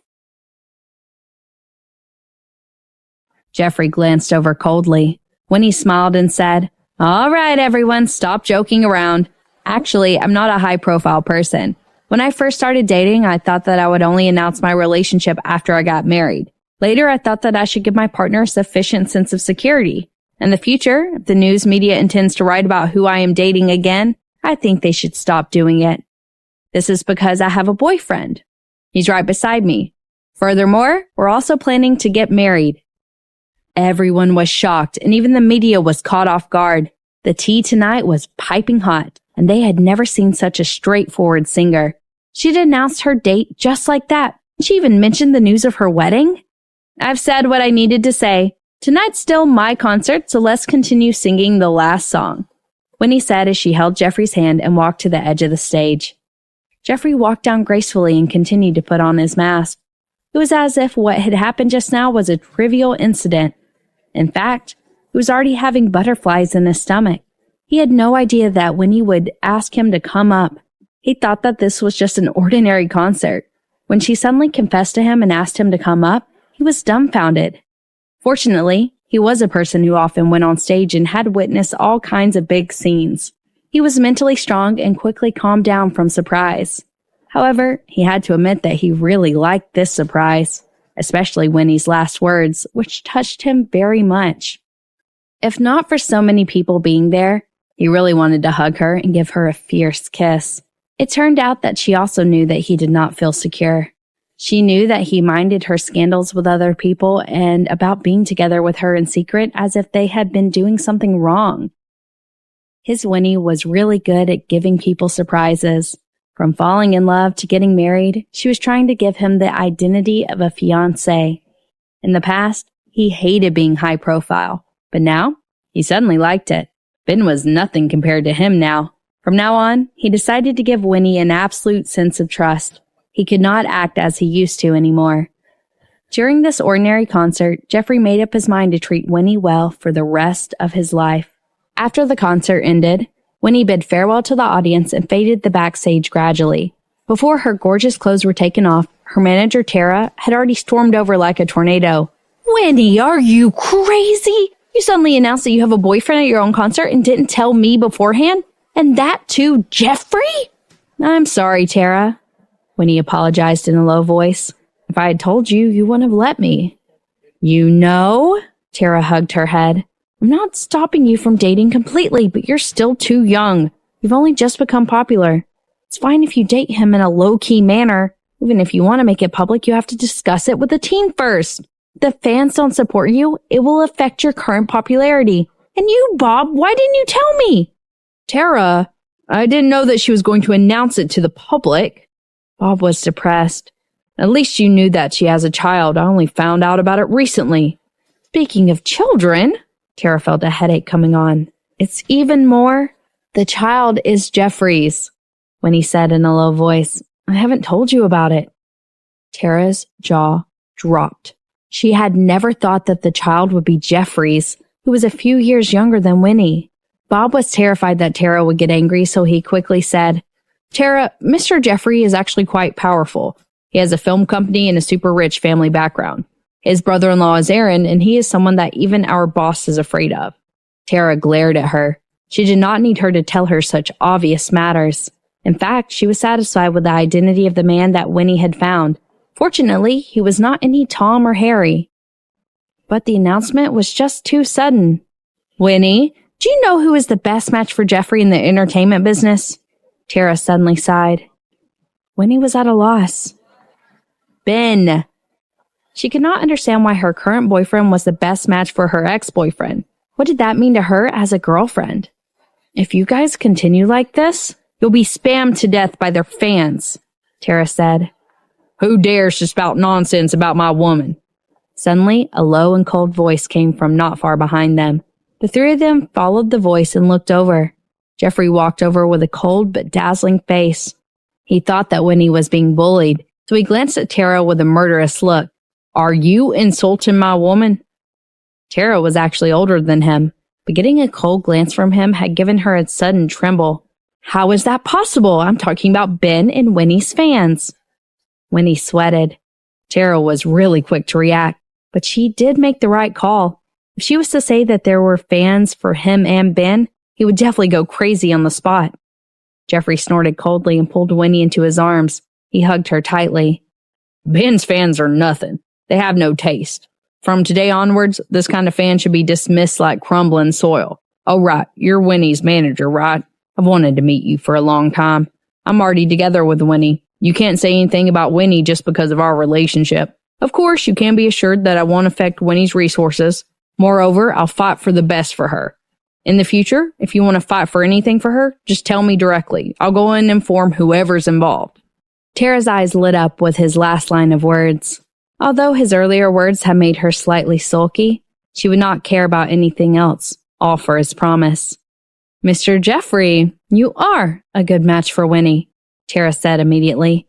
Don't worry, I will post it to announce it officially later. Believe that many fans will support you guys. After all, you guys are a perfect match. I think so too. Jeffrey looked at Winnie affectionately and ignored them. Let's go. We shall not disturb them. I believe there are many reporters outside. Tara pulled Bob and left quickly.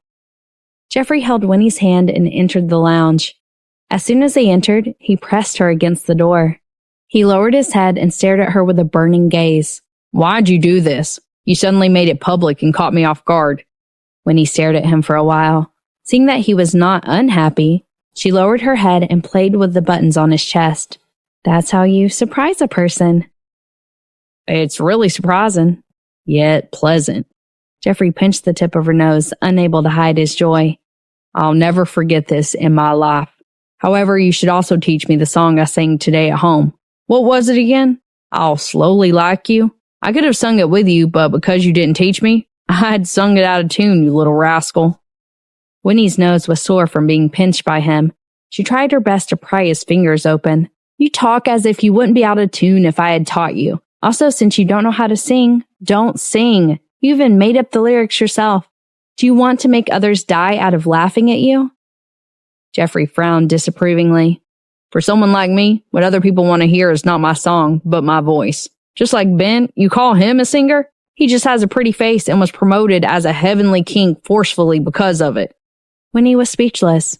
Your words had completely denied Ben's effort over all these years. However, she had to admit that Ben had only gotten to where he was today because of his face. In the entertainment industry, if his face was not pretty, he would not be able to survive as an idol singer. Don't stay quiet. What's the name of that song? Jeffrey chuckled. I want to learn it. I'll sing it to you when I'm free. Winnie's face turned hot for some reason. Actually, it was just the name of a song, but she had blushed just by saying it out loud. I'll like you slowly. Her voice was as soft as a mosquito's. What? Say it louder. I didn't hear it clearly. Jeffrey bent over. I said, I'll like you slowly, she stammered and repeated again. Your voice is too soft. I really didn't hear it clearly. Jeffrey's eyes were filled with laughing intentions. Wendy looked up and instantly saw the smile in his eyes. She stepped on him fiercely and became angry out of embarrassment. I've already said it. How many times do you want me to say it? If you can't hear, go and treat your ears, deaf. Who are you scolding? Jeffrey directly hugged her butt and lifted her up. After letting her maintain the same height as him, his forehead pressed against her forehead. What do you mean by slowly liking me? Shouldn't you fall in love with me suddenly? Winnie was stunned and completely lost in thought. What are you thinking about? Jeffrey bit her lips. Can you hear me? Winnie's eyes lit up. I thought of the name for the next new song. It's called Falling in Love with You Suddenly. At the same time, it's also the name of the new album. I will write the lyrics myself, and I have been inspired just now. I have to write it down so that I don't forget. My memory's a lot worse now. After saying that, she pushed him away with all her strength and went to get her phone to write it down. Jeffrey was a little unhappy. She was clearly in a lovey-dovey moment with him just now. Why did she turn around and go to work on the new album? Can't she focus more on him while they're together? However, the name of her new album still made him quell his anger.